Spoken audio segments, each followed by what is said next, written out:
Let's stop and think, my people. Long ago, in the heart of the ancient kingdom of Agenla, there lived a master drummer named Adu. He was said to speak to the spirits with his drum, communicating across realms in rhythms only the wise could decipher. His drum was no ordinary drum. It was made from the sacred Iroko tree, with cowhide stretched so tightly that it was said to vibrate the truth of a man's soul. The drum was passed down through generations, but only those pure in heart could use it without consequence. It came with a warning: let no one use this drum for pride, lies, or profit. For the truth it speaks will expose the secrets of its master. Many feared the drum. And for good reason. In the small village of Iwaro, a young boy named Tay dreamed of becoming the greatest drummer in all of Agenla. He lived with his grandmother, Mama If, a blind but wise woman known to see more than those with eyes. Tay, she would say, her milky eyes staring into the distance, a man who runs faster than his shadow may fall into a pit. But Tay was impatient. He drummed on anything he could find: palm trunks, cooking pots, even the backs of unsuspecting goats. People laughed at him, called him noisy and useless. One day, an old traveler came to the village square with a dusty bundle tied in animal skin. The man claimed he had something special to sell, something powerful.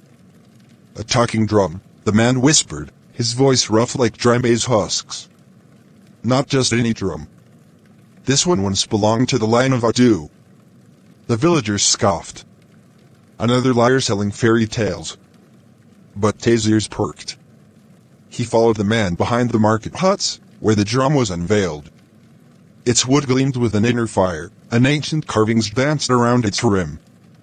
Tay begged to try it. The man hesitated. It will cost you. Not just in cowries, boy, but in truth. Can you handle truth? Tay nodded eagerly. That night, he bought the drum with all the money Malmuth had been saving to replace their leaking roof. She cried when she found out. You have sold our shelter for a curse, she warned. But Tay only grinned. You'll see, Mama. This drum will make us rich. The next moon, Tay performed at the village festival. The moment he struck the drum, silence swept the crowd. The rhythm echoed not just in their ears, but in their hearts. The drum sang. It told of secrets, the chief's stolen goats, the hunter's false tales of bravery, the market woman who mixed water with her palm oil. The villagers gasped. Some fled. Others fell on their knees, weeping. Tay smiled wide. He was a star. Within weeks, he was invited to other villages, even to the palace of Obailor himself. The king was amused. A drum that tells the truth. Then let it speak of my enemies. Tay played. The drum sang, beware the one who sleeps beside you, O king. The palace fell into chaos. Spies were exposed. The queen's secrets laid bare. Ministers begged for mercy. Tay was rewarded with gold and servants. But Mabaif only grew more silent. You think the drum is yours? She whispered one night, but it is only waiting. Quotes.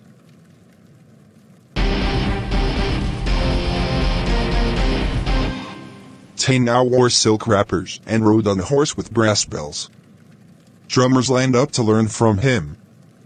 But the drum began to change. It no longer waited for him to play. Sometimes, it spoke on its own, softly, in the quiet of the night.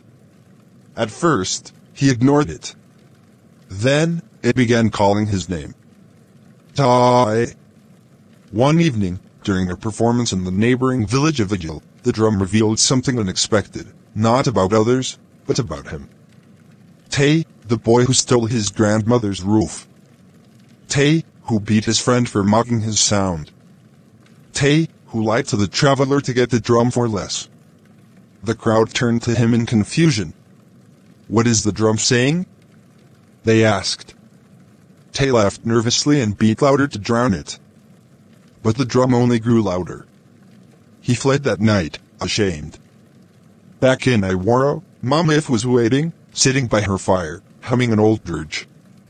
"The drum is only doing what it was made to do," she said, without needing to see his face. "It has started to speak the truth of its master." Tay stopped performing. He locked the drum in a wooden chest and buried it under the mango tree behind their hut. But the whispers did not stop. His reflection in water changed, showing a version of himself he didn't recognize, angry, selfish, hollow. One night, in a dream, the spirit of Adu appeared, standing tall in a forest lit by fireflies. "You were warned," the spirit said. "The drum is not a tool. It is a mirror. And now, it is bound to you." Tay begged, "How do I break the bond?" Adu pointed at a distant mountain. "Seek the hill where no lie has ever been told. Only there can the truth become mercy." Tay awoke, sweating. The next morning, he told Mama if he was leaving. She gave him her walking stick and a small calabash of herbs. "Go, my son. But remember, you can only silence the drum when you silence the lies in your heart." The path was long and treacherous. Tay passed through the forest of echoes, where every word he said was repeated back with twisted meaning. He crossed the river of regret, where the waters showed his past mistakes. He met a blind blacksmith named Baba Kobo, who gave him a heavy stone. "This is your guilt," the old man said. "Carry it. It must feel heavy.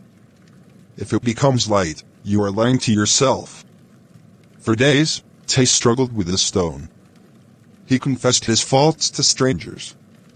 He helped a crying widow bury her son.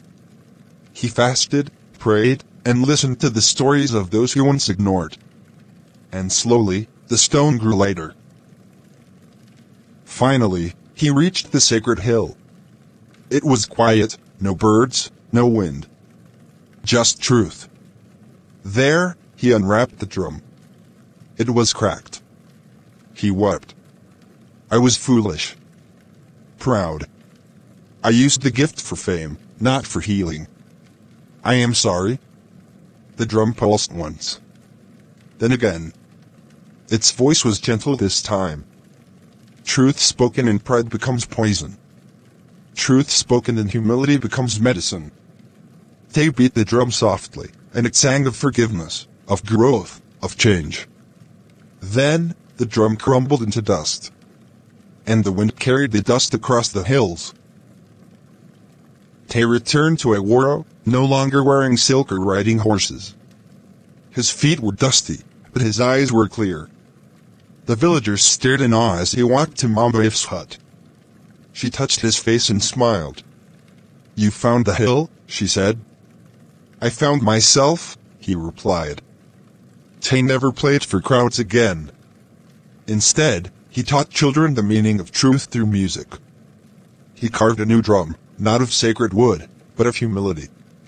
And though it didn't talk, when he played it, hearts listened. Thank you so much for watching this African tale, The Curse of the Talking Drum. If you enjoyed the story and the lessons it carried, don't forget to like, share, and subscribe to the channel for more powerful and culturally rich stories like this one. This is coming from Tales by Dan Sofia YouTube channel, and there are many more tales coming your way, full of wisdom, drama, faith, and African heritage. Stay tuned for the next tale. You don't want to miss it. Until then, may God bless you, keep you safe, and fill your life with peace, purpose, and truth.